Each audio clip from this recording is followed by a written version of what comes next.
Bonsoir. Bonsoir. Bonsoir. Vous l'avez dit, vous avoir de question.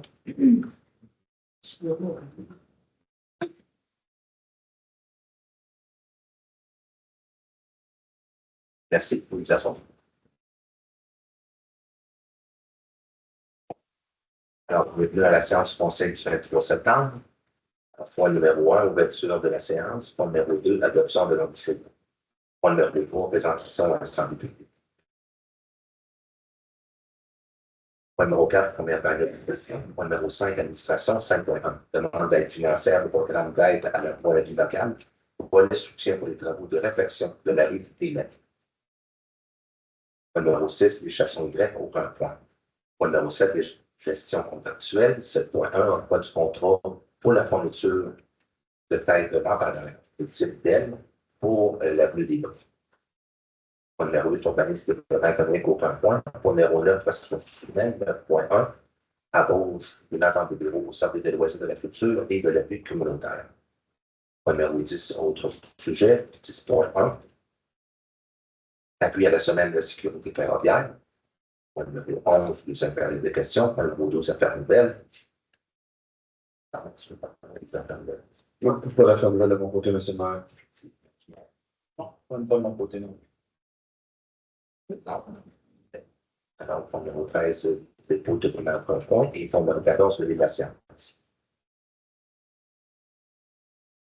Point numéro 1, ouverture de la séance, je vous ai un proposeur. Je propose.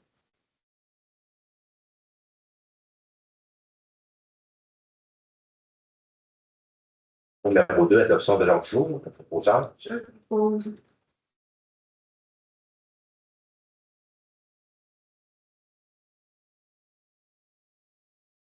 Alors, on sait point numéro 4, la première période de questions, parce que la question de la système de formation avant, parce que nous avons une question en ligne. Non, les gens avaient jusqu'à 15 heures, on n'a pas reçu aucune question de la part des citoyens.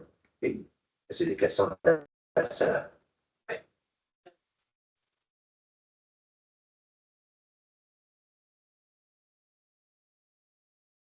La première chose, c'est une petite anecdote qui est arrivée. Excusez, madame, pour les besoins de l'enregistrement, vous demandez de vous présenter. OK, j'ai écouté les enregistrements des autres. Les gens ne présentaient pas, c'est pour ça. Faites oublier, normalement, je le demande toujours. Bon, moi, Carole Morin. Bon, moi, il y a une petite anecdote qui est arrivée lors de spectacle voyons, à l'Arena. OK? Il y a un homme qui a dit que le propriétaire d'Arena, il va demander à la ville si la ville a décidé de vendre l'Arena. Ça fait. C'est toujours le propriétaire de la ville. C'est ça. Fait que le monsieur s'appelle Nelson Langlois. Moi, je ne le connais pas, mais les personnes, on était une gang ensemble. Il dit, ça m'appartient, c'est à vous l'Arena. Ça dépend dans quel contexte, madame Morin. Ben, je veux juste vous dire ça. Ça dépend dans quelle période, je veux dire. La période, c'est à l'événement de Jean-Marc Parent. Oui, bien ça, Il disait cette période-là. L'Arena lui appartenait. On n'avait pas, il disait, ben voyons, l'Arena appartient à la ville, là. Il nous a assassiné. Ben, c'est en tout cas, c'est les bons mots qu'il a pris durant cette période-là, c'est M. Langlois. C'est lui qui a comme possession de l'Arena, si on veut, d'une certaine façon. Non, Pour le temps de l'expo. OK. Parce qu'il n'est pas propriétaire d'Arena. Non. Mais peut-être, moi, je ne connais pas ce monsieur-là, c'est des citoyens qui étaient avec moi, ils m'ont dit, ah oui, ce monsieur-là, c'est l'ancien propriétaire de Jean de Quai. Il est encore propriétaire. OK, moi, c'est son fils qui est en arrière de chez moi, puis il dit que lui. Il y a peut-être eu un malentendu, là. Dans la même famille. Dans la même famille, c'est ça. Moi, j'aime bien vous dire, voir monsieur le maire, c'est à propos de la séance que je suis venue pour la première fois le 8 juillet 2024. OK? Lors de cette séance, il m'avait dit, monsieur le maire, que ça prendrait un écran végétal afin de cacher les camions de remorques ferrailles d'entreprise de transformation. OK? Jusque-là, vous vous souvenez de ça? Qui est dans une zone résidentielle. OK? Ma réponse que je vous ai dit, c'est que vous m'aviez affirmé que vous installeriez des CED et ça pour la période, pour le mois de mai 2023.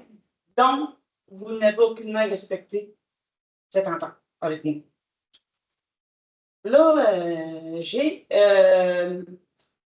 vous m'avez répondu que vous avez été voir les voisins de chaque côté de la rue projetée.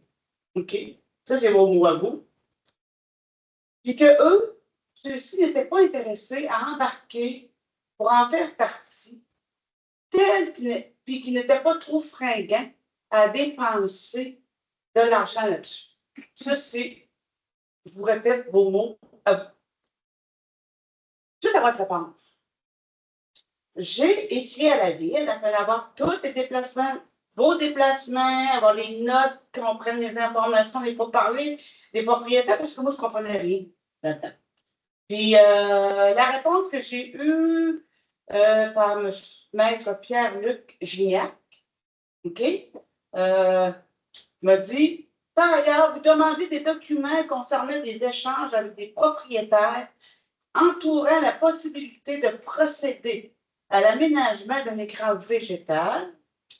Ces discussions se sont tenues verbalement et il n'existe pas de document à ce sujet. OK? Et même si c'était le cas, ces discussions ont été tenues de façon confidentielle avec les propriétaires concernés, dûment écrits. Moi, OK, je l'ai laissé. Je n'ai pas répondu à ça. Mais il y a quoi que je ne comprends pas, monsieur le maire? OK? Vous avez été voir chaque propriétaire, OK? Au moins printemps 2023, OK? Et quelque chose que je ne comprends pas.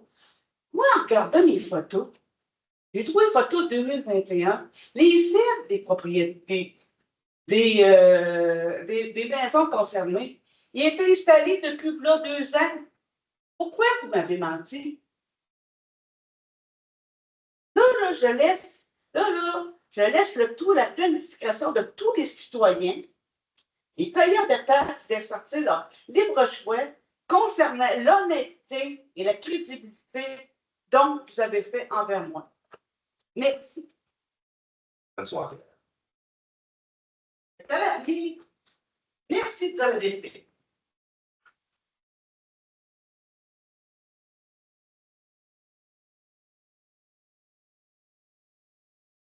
Ah ouais. Je sais pas trop, c'est ça. Hein? Quand il va pas. Ça va être moins compliqué avec moi. Là. J'espère. On va Ça va sortir les être un petit peu plus pointu, par exemple. La dernière séance du conseil, le directeur général il a dit qu'on a consommé 96 000 mètres cubes d'eau au mois d'août. Il a aussi dit que depuis le début de l'année 2024, on avait 52 000 mètres cubes d'eau de moins que consommé que l'année précédente. OK? Bon. Oui, qu'est-ce que je voudrais savoir? La stratégie québécoise d'économie d'eau potable dit qu'on devrait consommer 184 litres par jour par personne. Madame Connor, je vais vous dire combien qu'on consomme par jour par personne. Oui, je ne peux pas vous répondre là, mais on a cette information-là parce qu'on fait ce bilan-là qu'on doit envoyer à la stratégie québécoise d'économie d'eau potable à chaque année. Et c'est en raison de cette stratégie-là, justement, qu'il y a à partir de juin 2025, que l'ensemble des commerces, industries et institutions vont devoir avoir un compteur d'eau, tout comme il nous est demandé d'avoir 60 résidences avec un compteur d'eau pour le 1er septembre 2025 également. Donc, mais ces statistiques-là, on les connaît. Écoutez, je peux essayer de les trouver pendant la séance, sinon, je peux les mentionner lors de la prochaine séance. On les a par année pour les dernières années. Et à chaque fois, il y a des indices qui nous sont donnés avec ça. Là, donc, je suis capable de vous la sortir. OK. On est au-delà de 180. Sûrement, madame. L'arrosage de gazon demeure populaire. Voyons ça, les fleurs. Aussi, au mois de décembre, disons que, posé la question Combien qu'il y avait de pertes en pourcentage dans le système? Là, c'est M. Paré qui m'avait répondu. Il m'avait dit, lui, il disait 10 si statistiques sont. C'est parti du même tableau, là, puis on est autour de ça, le 10-12%. Puis, comme complément d'information, on va savoir, mettons, la consommation totale de l'ergonome, quel pourcentage va au résidentiel, puis quel pourcentage va au commercial et industriel. Ça peut être la question pour là. Et là, on va parler d'énergie, de gaz naturel renouvelable, les GNR. Les GNR, ça, c'est rajouté dans le gaz naturel. En fin de compte, c'est basé sur la cause de l'environnement. En fin de compte, parce qu'il y en a qui produisent du gaz naturel renouvelable. Le pourcentage en 2024, c'était 2 En 2025, ça va être 5 puis en 2030, ça va être 10 okay? Bon. Moi, j'ai calculé des augmentations prix du gaz naturel des 5 dernières années versus l'augmentation du prix de l'électricité des 5 dernières années. Je ne dirai pas année par année, les chiffres précisés. Le total, je peux dire, l'augmentation du prix du gaz naturel pour les 5 dernières années, c'est 37,85 Composé, ça donnerait 43,52 Puis l'électricité, c'est 9,9 Composé, ça donne 10,29 Ma question est, quelle est la rentabilité, je peux dire, de persister dans le gaz naturel? C'est sûr qu'en termes de consommation, moi, je pourrais vous, là aussi, je peux vous sortir des chiffres. Je ne dirais pas que je vais vous sortir les chiffres demain matin, mais on pourra sortir des statistiques sur notre consommation versus gaz naturel versus électricité. On a beaucoup plus de consommation d'électricité que de gaz naturel. Ma question, c'est si c'est-tu rentable de persister avec le gaz naturel? C'est sûr que si je regarde au courant de la dernière année et demie particulièrement, il y a eu des baisses assez substantielles de tarification de gaz naturel. Donc, nous, les différents bâtiments qui sont alimentés partiellement, pas totalement, mais partiellement par le gaz naturel, on a eu des économies par rapport aux années passées, là, en fonction de la baisse de tarification. Là. Il n'y a pas de baisse de tarification. Nous autres, on en a eu une. Là. Pour quelle raison vous en avez eu une? Je vous dirais que le tarif, c'est un tarif préférentiel, mais il y a un tarif, on a les comparatifs à tous les 2 mois lorsqu'on reçoit notre facturation. Puis le coût unitaire est vraiment plus bas, quand même, je vous dirais, sur certains bâtiments, pratiquement de 50 là. Quand le coût unitaire est plus bas que le coût que monsieur, madame, tout le monde paye. Là, je peux le valider, là, voir si on a un tarif préférentiel, municipalité ou commerce, ou je peux le valider, mais moi, ce que je peux vous dire, c'est que la facture d'une année à l'autre, il y a une économie tarifaire. Donc, on revient à ma question. C'est-tu rentable, c'est pas rentable? C'est ça que je veux savoir, comme ça. Parce que, vu les chiffres que j'ai, le gaz naturel a augmenté 4 fois plus vite que l'électricité les 5 dernières années. Il s'agit de savoir si c'est encore rentable de persister dans le gaz naturel. Je peux vous dire qu'à moyen terme au Québec, là, le gaz naturel, là, ça va couper de moitié. Donc, la consommation de gaz naturel au Québec, parce que ça, à cause de justement gaz naturel renouvelable, ça va faire augmenter le prix. Parce que de 2 à 5 à 10 ça va faire augmenter le prix du gaz naturel dans le futur. L'électricité aussi va augmenter. Enfin, disons, comme je l'ai dit, d'après les chiffres, oui, le gaz naturel a augmenté 4 fois plus rapidement que l'électricité. Si vous voulez avoir les chiffres pour les années,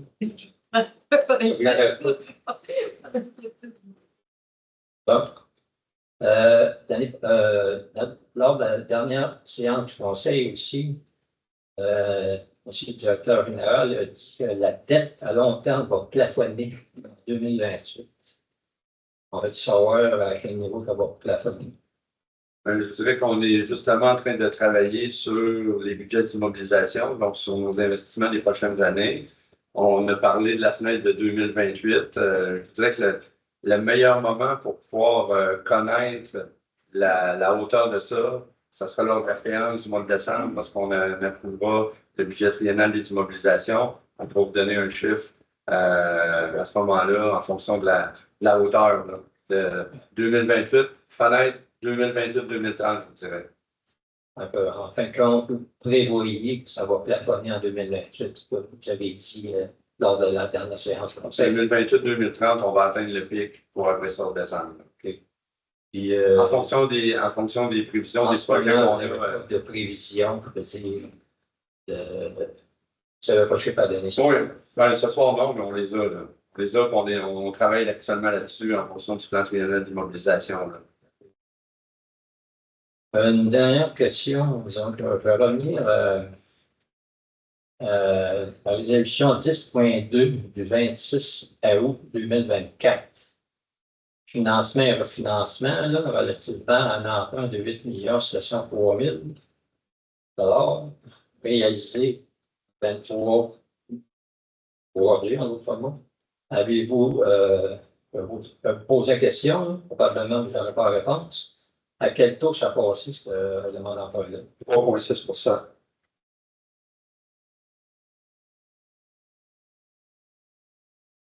%. Avez-vous le nom du preneur ferme?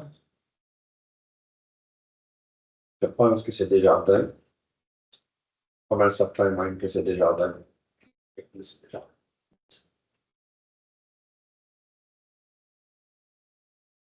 La question aussi que je me posais là-dessus, c'est là, sur le 8 703 000, là, il doit y avoir une partie, il y a du financement puis il y a du refinancement là-dedans. Ouais. C'est quoi l'apport de financement puis de refinancement versus le 7 703 000? C'est 6 150 000 de nouvel emprunt, puis 2 553 000 de refinancement. Pour 8 700 000. Répétez-moi ça, là. 2 503 000 pour le refinancement. OK. Donc, c'est des emprunts. Et 6 150 000 de nouvel emprunt. OK. Pour un total de 8 703 000. Sur ces montants-là, c'est quoi l'apport de la ville, c'est quoi l'apport du gouvernement? On peut vous le sortir, là, on va vous le ventiler, là. Sortir M. Barbeau. Ah. Ça. En fin de compte, il y a du financement de 6 650 000 de plus. Là, ce rapport financier 2023, à la page 71, c'est marqué avis d'investissement à financer.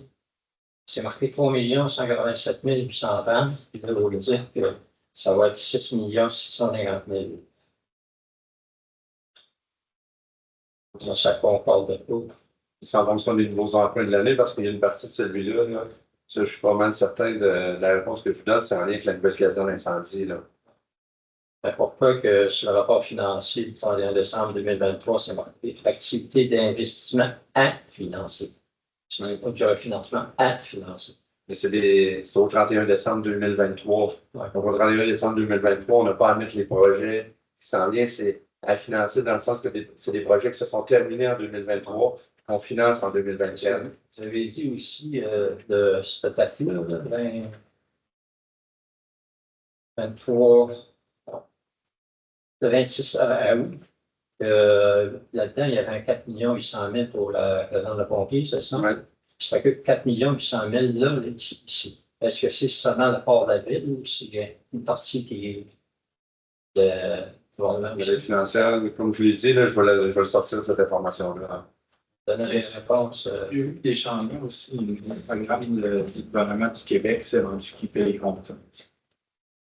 Et dans vos programmes, les dernières modalités, il y a certains programmes qui sont plus financés, sont vraiment payés compte. Certains, vous dites Certains programmes. Ben, je ne vais pas tout l'analyser. Il y a certaines aides financières dans les derniers programmes que Plutôt que de le faire en service de dette, le gouvernement du Québec fait le paiement, comme le fédéral le faisait, le paiement comptant. Donc à ce moment-là, on réduit l'emprunt. Parce qu'en ce moment, disons, au 31 décembre 2023, la part du gouvernement, disons que la ville finance pour eux autres, en d'autres mots, puis vous êtes remboursé par le gouvernement, c'est 7 162 205. Mais effectivement, les coûts de fédéral ont toujours payé à 100%. Le provincial, depuis cette année, dans certains programmes, et on a quand même plusieurs aides financières provenant de différents programmes, il y en a certains que maintenant. Dans la caserne de pompiers, ça le tous. J'ai l'impression que oui. Je pense que la caserne est rentrée dans celui-là. Mais je vais vous le confirmer. Les canteurs aussi, ça va être ça aussi. Ça, c'est sûr que ce montant-là est quand même assez gros, là, mais je peux vous le confirmer, c'est pas mal. Parfait. Je dirais ça dans 2-3 semaines. Oui. Je vais être là, parce que votre mois d'octobre, je suis assez occupé. Beaucoup de retraits. Beaucoup de retraits. Bon, je vais faire ça un Ce qu'on parle, il y a des questions. Alors, numéro 5, administration, 5.1, demande d'aide financière pour le programme de la voirie locale pour le soutien pour les travaux de réfection de la rue Pékin-Bette. Alors, considérant que la ville vise à procéder à des travaux de resurfaçage de la rue Pékin-Bette en 2025, considérant que le programme d'aide à la voirie sur le PAV vise à assister les municipalités dans la planification, l'amélioration et le maintien des infrastructures du réseau routier local et municipal dont elle a la responsabilité. Considérant que la Ville a pris connaissance des modalités d'application, notamment celle du volet concernant concerné par la demande d'aide financière, soit le volet de soutien soumis dans le cadre de programme et s'engage à les respecter. Considérant que les interventions visées dans la demande d'aide financière concernent des routes sous l'autorité municipale, des travaux admissibles à l'aide financière. Considérant que le bénéficiaire de l'aide financière doit faire réaliser des travaux dans les 12 mois suivant la lettre d'annonce et qu'il a été pris connaissance des restrictions d'accès au programme prévu à la section 1.10 des modalités qui s'appliquent. Considérant que la Ville choisit d'établir la source de calcul de l'aide financière selon l'estimation détaillée du coût des travaux. Considérant que le chargé de projet de la Ville, M. Martin Paris, directeur des services techniques, représente cette dernière auprès du ministère dans le cadre de ce dossier. Alors, la résolution que le Conseil municipal de la Ville autorise la présentation d'une demande d'aide financière, confirme son engagement à respecter les modalités d'application en vigueur, reconnaît, en cas de non-respect de celle-ci, l'aide financière sera résiliée et certifie que M. Martin Paris, directeur des services techniques, est dûment autorisé à signer tous les documents ou entendre à cet effet, y compris la convention d'aide financière applicable avec le ministère du Transport et de la Mobilité durable. Alors, je reprends la proposition. Je propose. Donc, ceci complète le point numéro 5. On va passer au point numéro 7, gestion contractuelle. 7.1, octroi du contrat pour la fourniture de lampadaires de type DEL pour l'avenue des Prés. Donc, considérant que la Ville veut uniformiser l'éclairage sur l'avenue des Prés et compte tenu de la non-disponibilité des pièces de remplacement des têtes au sodium, la Ville souhaite obtenir 22 têtes de lampadaires de type DEL. On a reçu une offre par l'entreprise Guy-Vin International Compagnie.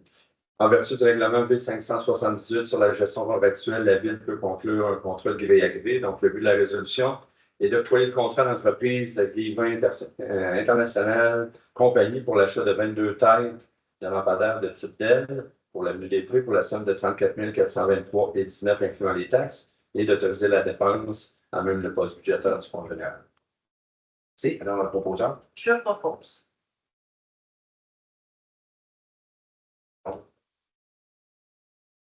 Alors, on passer au point numéro 9, les ressources humaines. Alors, 9.1, embauche d'une agent de bureau du service de loisirs, de la culture et de l'aide communautaire. Donc, considérant qu'il est nécessaire de procéder à cette embauche, considérant qu'on a reçu une recommandation du comité de sélection formé dans le cadre du processus d'embauche suivant la publication d'un offre d'emploi et la tenue d'entrevue.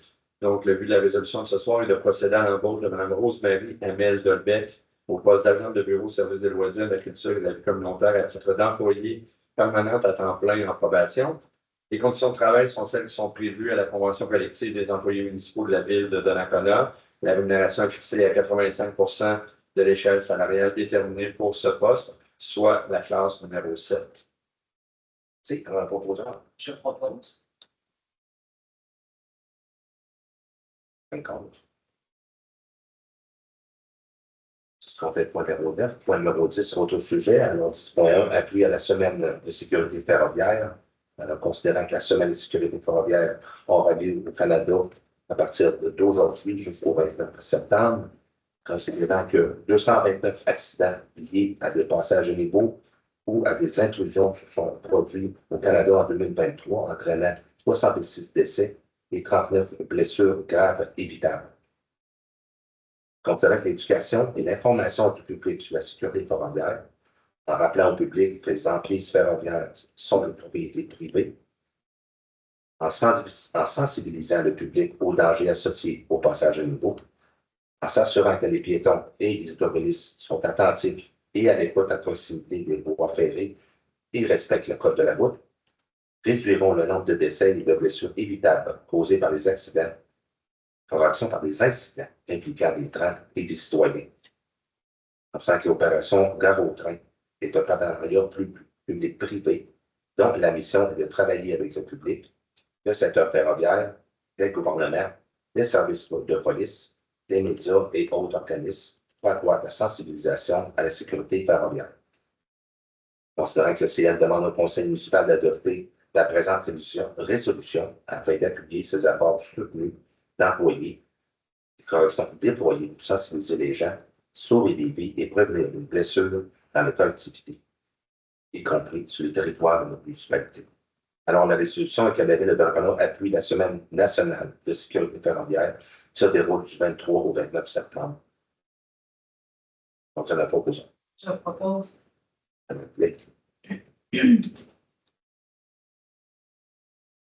Alors, ça va être pas le même nom, deuxième période des questions.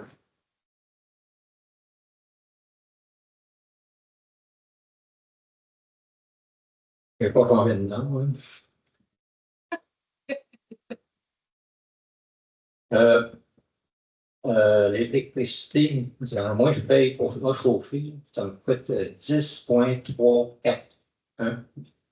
10,341, une scène pour 1 kWh. La ville, elle, d'après moi, c'est le tarif M, ça se peut. Il y a des choses, on n'a pas le même tarif, là. Je ne peux pas vous sortir à la virgule près, mais on a l'information par rapport à ça. Mais c'est sûr qu'on a un tarif préférentiel encore. C'est ça, vous m'avez déjà dit que c'était dans les 5 cents puis moi, j'ai vérifié, si c'est bien le tarif M, ça donne 5,85 cents du kilowatt-heure. C'est pour ça que pour une personne, un résident de Donnacona qui est déjà, je veux dire, connecté sur le gaz naturel, ça va lui revenir 30% moins cher de chauffer au gaz naturel versus électrique, mais disons, la ville, elle ne paye pas 10,34 cents. C'est ce que je voulais dire comme complément d'information.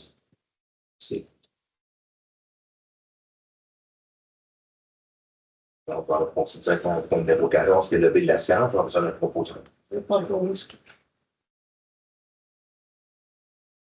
Merci. Ceci conclut la séance du Conseil du 23 septembre. Bonne soirée, garçon.